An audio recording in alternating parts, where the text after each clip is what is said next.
Ayanokoji KIYOTAKA is a serial winner. He wins in academics, chess, heck, he even excels in calligraphy. However, the reason for his success is actually not the brutal regimen he endured in the White Room. It is something much more fundamental. Ayanokoji wins effortlessly because he was taught the art of learning itself. In the next 5 minutes, you are going to learn about Ayanokoji's 5-step framework that will literally skyrocket your grades, even while investing less time. But before we talk about the framework, let's first address some studying mistakes that are currently holding you back. If you don't correct these, your efforts will be as frustrating as working 12 hours in a factory only to receive a $2 check. Do you use the same study methods across all your exams, regardless of the exam format? For instance, you might rely on flashcards to memorize key terms from your history notes. While this could be effective for exams composed of multiple choice and matching questions, it's a bad idea if the exam primarily consists of short answer and essay questions that require a deeper analysis of broader concepts from the class. Rather, align your study strategies with the actual testing format you'll encounter. To stay with the history exam example, you would benefit more from practicing writing detailed explanations and arguments, or even engaging in critical discussions of historical trends, causes, and consequences if that is what you will have to do in the exam. Also, contrary to popular belief, stop taking notes in class. When you take notes in class, you can't completely focus on comprehending what the teacher is saying. Instead, write your notes after the class. Like this, you not only understand what the teacher taught better, but you are even training your memory. Make sure to either compare your notes with someone who took them in class, or audio record the lecture for reference. Now that we talked about what not to do, let's get to the 5-step framework. Do you ever feel like your brain just can't take in any new information? This stems from the fact that we need to be alert to initiate neuroplasticity. Becoming alert involves various mechanisms, but primarily the release of epinephrine in the brain and body. One straightforward method to increase alertness is taking 25 to 30 deep breaths, while inhaling through the nose and exhaling through the mouth. After exhaling completely, hold your breath for 15 to 60 seconds. Then, take a single inhalation and hold your breath again. Remember that it is important to avoid forcing the breath hold. Just resume normal breathing once you feel the urge to do so.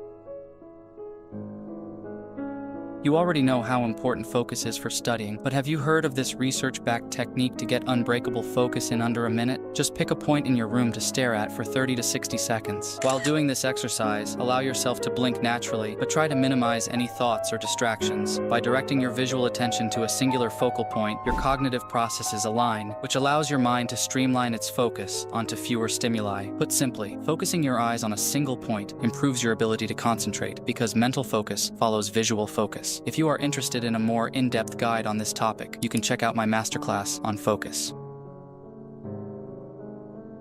Allow me to introduce you to a fascinating learning technique known as doing nothing. Now hear me out. Anytime you are learning something, it pays to have random intervals of around 10 seconds, where you disengage from active cognitive tasks and let your mind wander. This is so powerful because when we pause, the brain areas active in the activity we were just doing don't stop, but instead replay the patterns of activity that occurred during the actual task. However, this replay happens 10 times faster than the original learning. Leveraging the gap effect not only makes it easier for the brain to retrieve the learned information, but also allows it to make novel connections and solutions that may not have been obvious during the active learning phase. Immediately following a learning session, you should introduce a controlled stressor to trigger a spike in adrenaline. In essence, the spike of adrenaline post-learning acts as a mark that amplifies the brain's capacity for memory consolidation and ultimately enhances the retention of newly acquired knowledge. Remember, it is the emotional state you are in after you experience something that dictates whether you are going to learn it quickly. This is why research shows that caffeine intake directly after trying to learn something is so beneficial, as caffeine releases adrenaline. Another way to spike adrenaline immediately after a bout of learning is to take a cold shower, but remember that you should start slow if you are new to cold exposure. Okay, you have effectively studied and consolidated the knowledge with an adrenaline spike. Now, it is time for non-sleep deep rest. During NSDR, the brain transitions into a state of reduced arousal, and the activity of the parasympathetic nervous system increases. This will have a noticeable effect on the depth of your learning, and as an add-on will make it easier to sleep later. Furthermore, you can use NSDR as a preparatory phase for subsequent study sessions. This way, you can learn longer, while still having cognitive resources available. What are some examples of NSDR? You could try out meditation, some variation of deep breathing, or progressive muscle relaxation. There are also many free protocols you can follow on YouTube.